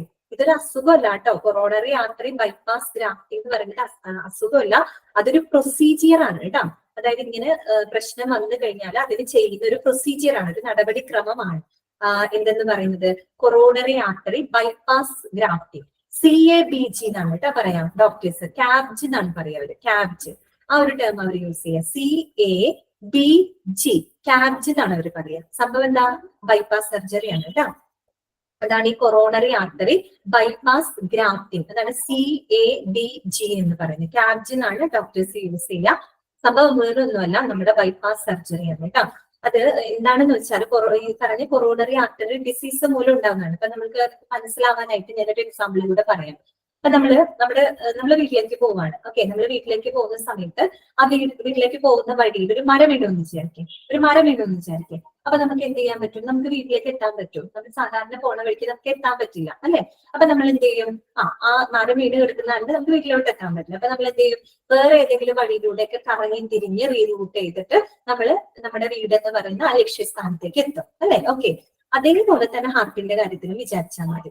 അതായത് ഹാർട്ടിന് ഓക്സിജനേറ്റഡ് ബ്ലഡ് കൊടുക്കുന്ന ആർട്ടറി ആണെന്നുണ്ടല്ലോ കൊറോണറി ആർട്ടറി, അവിടെ ബ്ലോക്കേജ് വരികയാണ് അല്ലെ? ബ്ലോക്കേജ് വരുമ്പോൾ എന്ത് ചെയ്യാൻ പറ്റില്ല? ഈ പറഞ്ഞ ബ്ലഡിന് ഹാർട്ടിലോട്ട് എത്താൻ പറ്റില്ല. അപ്പൊ എന്ത് ചെയ്യും? വേറെ വഴിയിലൂടെ, മനസ്സിലായല്ലോ, വേറെ വഴിയിലൂടെ അതിനെ റീറൂട്ട് ചെയ്ത് ബൈപ്പാസ് ചെയ്ത് എങ്ങോട്ടേക്ക് എത്തിക്കും? ഹൃദയത്തിലേക്ക് ഒഴുക്കിവിടും. ഓക്കെ, അതാണ് ഈ ബൈപ്പാസ് സർജറിയിൽ ചെയ്യുന്നത്. അതിനെയാണ് നമ്മൾ കൊറോണറി ആർട്ടറി ബൈപ്പാസ്, കണ്ടോ, ബൈപ്പാസ് ചെയ്യാണ്, റീറൂട്ട് ചെയ്തിട്ട് ഹൃദയത്തിലേക്ക് എത്തിക്കുകയാണ്.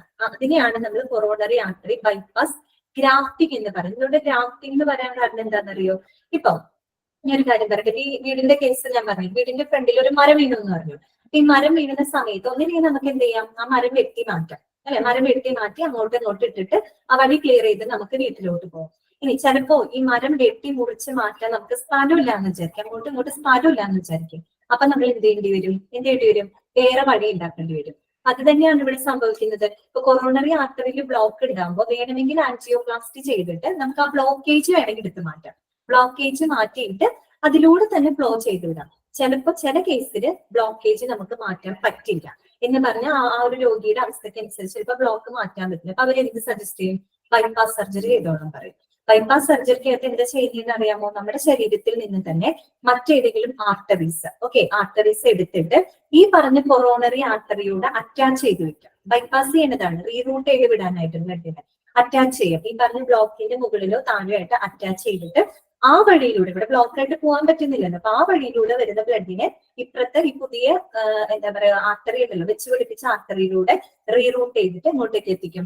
ബ്ലഡിലോട്ട് എത്തിക്കും. അപ്പൊ നമ്മൾ അങ്ങനെ അറ്റാച്ച് ചെയ്യുന്ന ആ ഒരു ന്യൂ ബ്ലഡ് വെസലിനെയാണ് നമ്മൾ ഗ്രാഫ്റ്റ് എന്ന് പറയുന്നത്. ഓക്കെ, മനസ്സിലായി ഞാൻ പറഞ്ഞത്? ആ നമ്മൾ അറ്റാച്ച് ചെയ്യുന്ന പുതിയൊരു ആർട്ടറി ഉണ്ടല്ലോ അതിന്, അല്ലെങ്കിൽ ആ ന്യൂ ബ്ലഡ് വെസലിനെയാണ് നമ്മൾ ഗ്രാഫ്റ്റ് എന്നാണ് നമ്മൾ അതിന് പറയുന്നത്.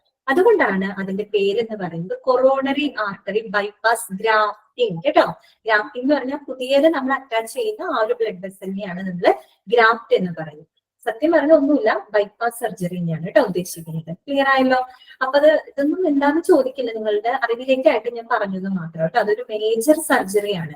ശരിക്കും പറഞ്ഞാൽ വളരെ എന്താ പറയാ, വളരെ സീരിയസ് ആയിട്ട് എല്ലാവരും കാണുന്ന ഒരു ഓപ്പൺ ഹാർട്ട് സർജറിയാണ്. പക്ഷെ ഇപ്പൊ കോമൺ ആയിട്ട് എല്ലായിടത്തും നടക്കുന്നതാണ് കേട്ടോ. ഓക്കെ, പിന്നെന്താ പറയുന്നത്? പിന്നെ എല്ലാം തന്നെ എന്ത് മൂലം ഉണ്ടാകുന്നതാണ്? കൊറോണറി ആർട്ടറി ഡിസീസ് മൂലം ഉണ്ടാകുന്നതാണ്. ഇനി cardio vascular surgery deals with surgical treatment of heart and blood vessel. എന്താണ് കാർഡിയോ വാസ്കുലാർ സർജറി? ആ കാർഡിയോ വാസ്കുലാർ എന്ന് പറയുമ്പോൾ അതിന് രണ്ടായിട്ടൊന്ന് സ്പ്ലിറ്റ് ചെയ്യാം. ഒന്ന് കാർഡിയോ പ്ലസ് എന്താണ്? വാസ്കുലാർ. കാർഡിയോ എന്ന് പറഞ്ഞാൽ ഹാർട്ടുമായിട്ട് ബന്ധപ്പെട്ടത്. വാസ്കുലാർ എന്ന് പറഞ്ഞാല് ബ്ലഡ് വെസൽ ആണ് കേട്ടോ. ബ്ലഡ് വെസൽ ആണ്, അതായത് രക്തക്കുഴലുകൾ. അപ്പൊ ഒന്ന് ചേർത്ത് വായിച്ചേ. Cardio vascular surgery deals with the surgical treatment of heart, അല്ലെ? കാർഡിയോ ഹാർട്ട്, പിന്നെന്താണ്? ആൻഡ് വാസ്കുലാർ എന്ന് പറഞ്ഞാൽ എന്താണ്? And blood vessels. ക്ലിയർ ആയോ പറഞ്ഞത്? Cardio vascular surgery. അപ്പൊ നമ്മൾ ഈ കൊറോണറി ആർട്ടറി ഡിസീസിന് നമ്മൾ സാധാരണ ഡോക്ടേഴ്സ് ഉപയോഗിക്കുന്നത് CAD എന്നാണ് കേട്ടോ. CAD എന്നൊക്കെ എവിടെയെങ്കിലും കേൾക്കുകയാണെന്നുള്ള ഓർമ്മ സംഭവമാണത്. കൊറോണറി ആർട്ടറി ഡിസീസ് ആണ്. അതുപോലെ coronary artery bypass grafting, bypass surgery CABG എന്നാണ് കേട്ടോ അവർ പറയാം. CABG എന്ന് പറയും. CABG എന്നൊക്കെ കേട്ടാൽ നിങ്ങൾ ഓർത്തോ, സംഭവം ബൈപ്പാസ് സർജറിനെയാണ് അവർ ഉദ്ദേശിക്കുന്നത്. ക്ലിയർ ആയല്ലോ? നമ്മളുടെ ടൈം ഏകദേശം ഓവർ ആയി. ഇനി ചെറിയൊരു പോർഷൻ ഉണ്ട്, മിക്കവാറും ഞാനത് പറഞ്ഞു വരുമ്പോഴേക്കും സമയം എടുക്കുന്നു തോന്നുന്നു. അപ്പോ ഞാൻ ഇന്നത്തെ ക്ലാസ് നമുക്ക് ജസ്റ്റ് ഒന്ന് കൺക്ലൂഡ് ചെയ്ത് പറഞ്ഞ് വൈകിട്ട് പോയി അടുത്ത ക്ലാസ്സിൽ കണ്ടിന്യൂ ചെയ്യാം കേട്ടോ. കുട്ടികൾ കുറവാന്ന് തോന്നുന്നു അല്ലെ? നമ്മൾ ജസ്റ്റ് ഇൻപേഷ്യന്റ് സർവീസസും ഔട്ട് പേഷ്യന്റ് സർവീസസ് എന്താണെന്ന് കണ്ടു. ഇൻപേഷ്യന്റ് സർവീസസിനകത്ത് എന്തൊക്കെ വരുന്നുണ്ട്? പേഷ്യന്റ് റൂം വരുന്നുണ്ട്, വാർഡ് വരുന്നുണ്ട്, പിന്നെന്താണ്? ICU അല്ലെ? ICU വരുന്നുണ്ട്, പിന്നെന്താണ്? Operation theatre, labour room, maternity wards. Okay, out patient സർവീസസിൽ ഒരുപാട് ഡിപ്പാർട്ട്മെന്റുകൾ നമ്മൾ കണ്ടു. അതൊക്കെ ഡീറ്റെയിൽഡ് ആയിട്ട് നമ്മൾ പഠിക്കും കേട്ടോ. ഇന്ന് നമ്മൾ പഠിച്ച ഡിപ്പാർട്ട്മെന്റ്സ് മൂന്നെണ്ണാണ്. ഒന്ന് OPD, ഔട്ട് പേഷ്യന്റ് ഡിപ്പാർട്ട്മെന്റ്, എന്താണെന്ന് നിങ്ങൾക്ക് മനസ്സിലായല്ലോ. പിന്നെ കാഷ്വാലിറ്റി, അത്യാഹിത വിഭാഗം അഥവാ എമർജൻസി, അത് 24 അവറും പ്രവർത്തിക്കുന്ന ഡിപ്പാർട്ട്മെന്റ് ആണ്. ക്ലിയർ ആയല്ലോ? പിന്നെ നമ്മൾ പറഞ്ഞത് കാർഡിയോളജി ഡിപ്പാർട്ട്മെന്റ്, നിങ്ങൾക്കറിയാം അല്ലെ? ഹാർട്ടുമായിട്ട് ബന്ധപ്പെട്ടതാണ്. പിന്നെ എന്താണ് അവിടെ നമ്മൾ എടുത്തു പറഞ്ഞത്? CAD-ന്റെ കേസാണ് നമ്മൾ പറഞ്ഞത് അല്ലെ? കൊറോണറി ആർട്ടറി ഡിസീസ് എന്താണെന്ന് മനസ്സിലാക്കി. അതിന് എക്സാമ്പിൾ ആണ് ആൻജിൻ. പിന്നെ നമ്മൾ CABG എന്താണെന്നുള്ളത് ജസ്റ്റ് ഒന്ന് അറിഞ്ഞു അല്ലെ? ബൈപ്പാസ് സർജറിയാണ്. പിന്നെ കാർഡിയോ വാസ്കുലർ സർജറി എന്ന് പറയുമ്പോൾ കാർഡിയോ എന്ന് പറയുന്ന ഹാർട്ടും, vascular that is related to the word blood vessels. Clear ആണല്ലോ? അപ്പൊ ഞാൻ ജസ്റ്റ് ഒന്ന് അൺമ്യൂട്ട് ചെയ്യാം. നിങ്ങൾക്ക് ഇന്നത്തെ ക്ലാസ്സിൽ എന്തെങ്കിലും ഡൗട്ട്സ് ഉണ്ടെങ്കിൽ ചോദിച്ചോട്ടോ. ചോദിച്ചോളൂ, ഞാൻ അൺമ്യൂട്ട് ചെയ്തിട്ടുണ്ട്. ചോദിച്ചോ. ഇന്നത്തെ ക്ലാസ്സിൽ എന്തെങ്കിലും ഡൗട്ട്സ് ഉണ്ടെങ്കിൽ ചോദിച്ചോളൂ കേട്ടോ. ഡൗട്ട്സ് ഒന്നുമില്ലേ? ചോദിക്കും. മിസ്സേ ആ ഈ പറഞ്ഞു. ഗീരിയാട്രിക്സ് ഒന്ന് പറഞ്ഞുതരാവോ? ഞാൻ ലേറ്റ് ആയിട്ടാണ് കയറിയത്, ഹോസ്പിറ്റലിൽ പോയേക്കുമായിരുന്നോ? ഏതാണ് മോളെ? 1 2 3 4 5 അഞ്ചാമത്തെ പോയിന്റ് ഇല്ലേ ഔട്ട് പേഷ്യന്റ് സർവീസിനകത്തെ? ഓക്കെ നോക്കട്ടെ കേട്ടോ. ജെറിയാട്രിക്സ് അല്ലേ? ഓക്കെ. ജെറിയാട്രിക്സ് എന്ന് വെച്ച് കഴിഞ്ഞാല് വാർദ്ധക്യ സഹജമായിട്ടുള്ള അസുഖങ്ങളെയൊക്കെ ചികിത്സിക്കുന്ന വിഭാഗമാണ് കേട്ടോ. ഞാൻ സെന്റൻസ് പറഞ്ഞു തരാം. ജെറിയാട്രിക്സ് എന്ന് പറഞ്ഞാല് it is a medical speciality. It is a medical speciality. കിട്ടിയോ? That focuses on the care of older adults. അതായത് വാർദ്ധക്യ സഹജമായിട്ടുള്ള വയോജന സംബന്ധമായിട്ടുള്ള അസുഖങ്ങളെയൊക്കെ ചികിത്സിക്കുന്ന വിഭാഗം ജെറിയാട്രിക്സ് കേട്ടോ. ഓക്കെ അല്ലേ? ഇനി വേറെ ആർക്കെങ്കിലും എന്തെങ്കിലും ഡൗട്ട്സ് ഉണ്ടോ നിന്റെ ക്ലാസ്സില്? ഡൗട്ട്സ് ഉണ്ടോ? ഇല്ലെങ്കിൽ നമുക്ക് ഇന്നത്തെ ക്ലാസ് വൈൻഡപ്പ് ചെയ്യാം. നെക്സ്റ്റ് ക്ലാസ്സിൽ നമുക്ക് കണ്ടിന്യൂ ചെയ്യാം കേട്ടോ. Okay, thank you. Thank you ma'am. Thank you ma'am.